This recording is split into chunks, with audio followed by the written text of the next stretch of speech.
Hello everyone! Today I'm going to show you how I went from this to this.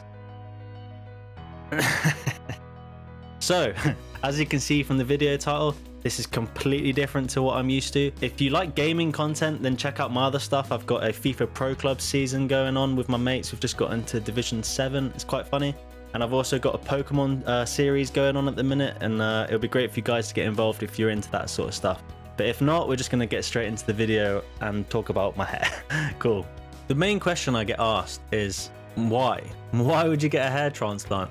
And it's been a long journey. From when I was 16 onwards, I always had the hair right across my fringe, covering half my face. And it's because when I was younger, I always had a cow's lick, one of those sticky up things, and it covered that. And then when I got into my early 20s, it just slowly started to recede. These bits started to recede quite badly. And I had one of those sort of islands in the middle that I just swept across my whole face, covering the truth really. And then if it ever rained or I went swimming or sports or stuff like that and I started to sweat, the truth came out. And it messed with me. I didn't want it. I didn't like it. So I decided to get it done. And then before I went to Turkey, I shaved my head. And then the truth really did come out. So that's why I did it. So you might be wondering what company I used and why I decided to choose these guys in the first place. I used a company called the Clinic Center. And the reason I chose these guys was I have a friend of mine and he went about a year and a half before me, and I seen his results firsthand. And believe me when I say this, they were incredible. So it was a no-brainer for me. I had to go to these guys. If you go on their website, there's so many before and after photos that you just have to check out. They're incredible. So if it's something you're interested in, the link will be in the bio, so make sure you check them out. Now, traveling was a big worry for me at the time. It was September 2020, and if you don't know by now, we're in a massive pandemic. So it was a worry for me whether it was going to be safe or not.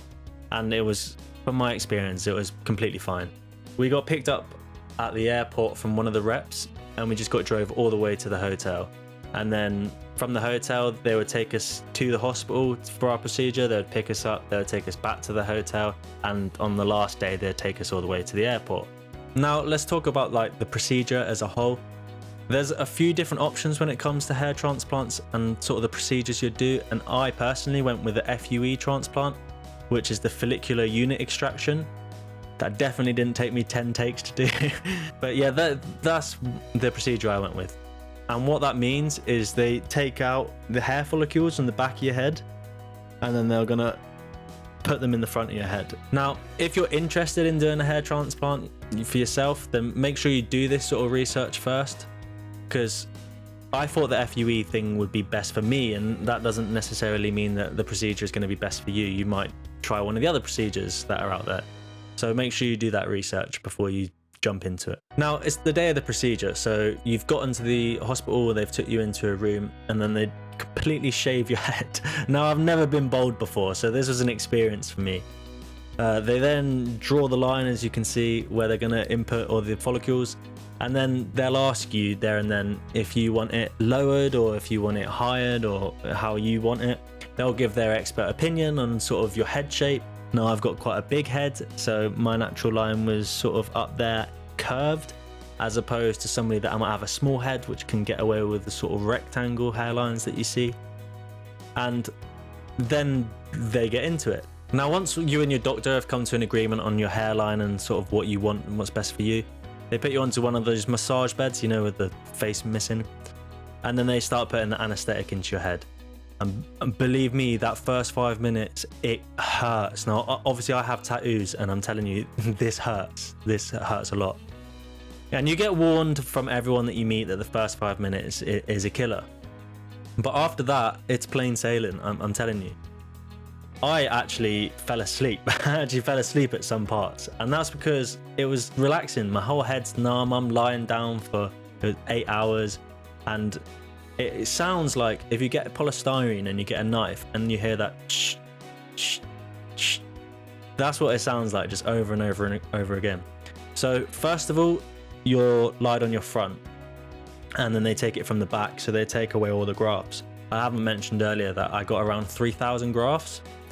So they take all of them out the back of your head, and then they flip you, and then they put them in to the top of your head. So my cats decided to join us.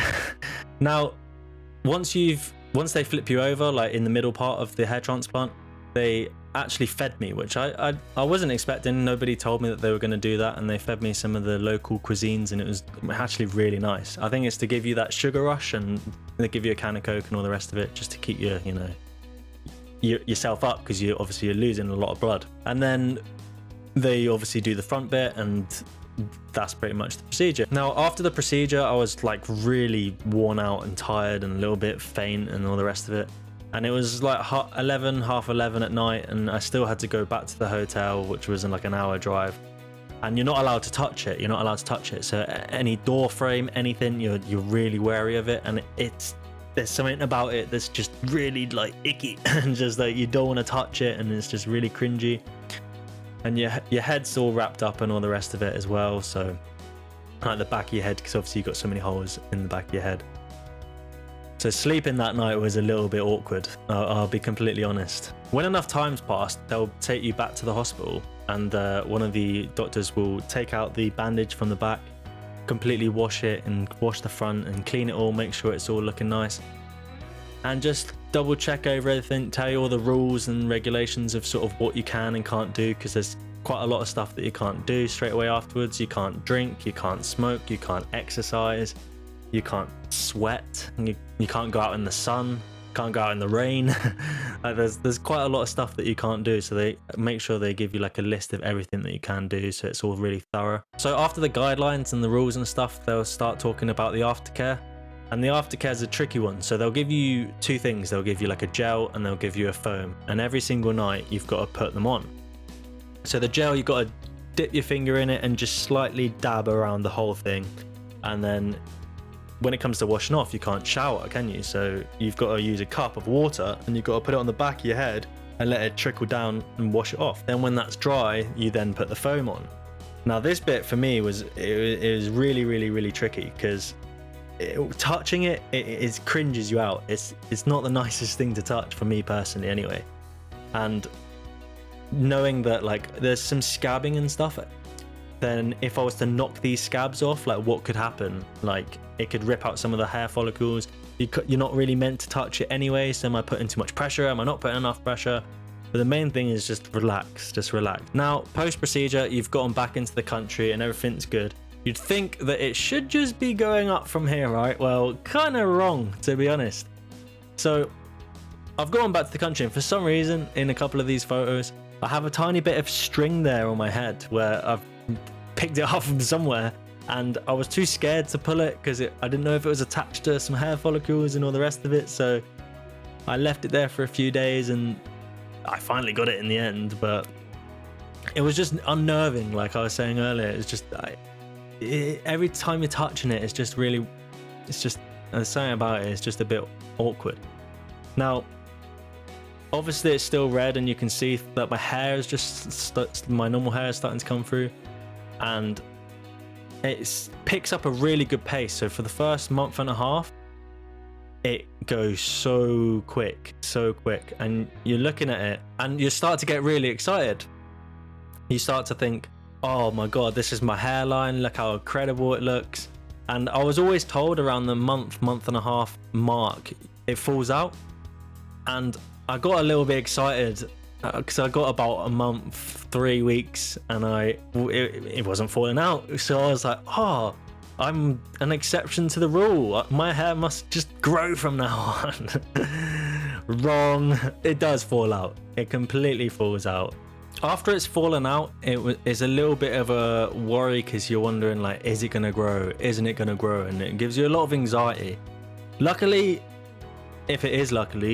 this lockdown was happening, so I didn't really leave the house much. So my hair just managed to do its thing. I didn't have to be in public all the time. As my hair grew and the other bit wasn't growing, I was starting to worry, like, is it going to happen for me? Now, leading up to the hair falling out, you can experience some like irritation, some lumps, some dryness, and it's fine. You expect this sort of stuff. The transplanted area has completely fallen out now, and my normal hair is growing at quite a good rate. And in October, I get my first haircut. As you can see, I still have loads of holes in the back of my head. So I maybe shouldn't have gotten a skin fade so early, but it's just how I'm used to having my hair. So then my hair, my normal hair, kept growing and growing and growing and growing and growing, and the bald areas obviously weren't growing. So it got to about November time, and it was so bad. It was literally so bad. I didn't want to leave the house. It was literally like what it was before.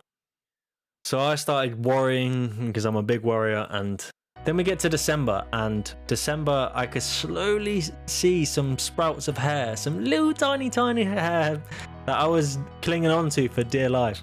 And they were just slowly, more of them were coming out, and they were getting longer and longer and longer. And it was slow, but then around New Year's, it just went mad. And then after New Year's, it's just been growing constantly. I'm only 6 months in, so you can sort of see what it's like in 6 months. I'll give you a proper good look in a minute. But it's 6 months in, and you don't see the full results until 12 months. And post 12 months, you can still get a few more results. So if you remember that photo I showed at the beginning, and then like look at me now, I think it's worth it. I don't know if you guys think it's worth it, but I think it's worth it. One thing I didn't mention is I've been taking biotin tablets, which they suggest you take anyway, which is just for your hair health. And also the shampoo that I used was the Johnson baby shampoo, because you're not allowed to use normal shampoo up until about a month ago I started using normal shampoo. Now we're getting up close and personal. So as you can see from my hair, this is my hairline now. So there you go, I've got a visible hairline. As you can see, it goes right away across. Still a little bit of colouring there underneath, very lightly pink shade, but I think that's mainly because of my skin colour as well. I'm quite pale, but I can spike it all up and you can sort of see that it's fine. As you go into it, this is a lot harder to do than I thought it would be. You can still see my scalp is quite pink, but it's pretty good. We have a little bit here which it needs to grow a little bit more, as you can see underneath, where it's grown more here than it has further back. But overall, I'm pretty happy with it, I won't lie. So yeah, I just wanted to talk about my experience, and hopefully if you guys are looking at getting a hair transplant, then check these guys out, because they're awesome. I'm very happy with mine, and every single person has completely different results, but I'm sure you're going to be happy with the results no matter what. But in terms of the video, that's it, I guess. That's it. It's been a pleasure. Obviously, I'm not used to this sort of thing, but I hope you enjoyed it. If you did, drop a like on the video and leave a comment or whatever. But it's been a pleasure, and I appreciate it so much. So thank you, and have a good day.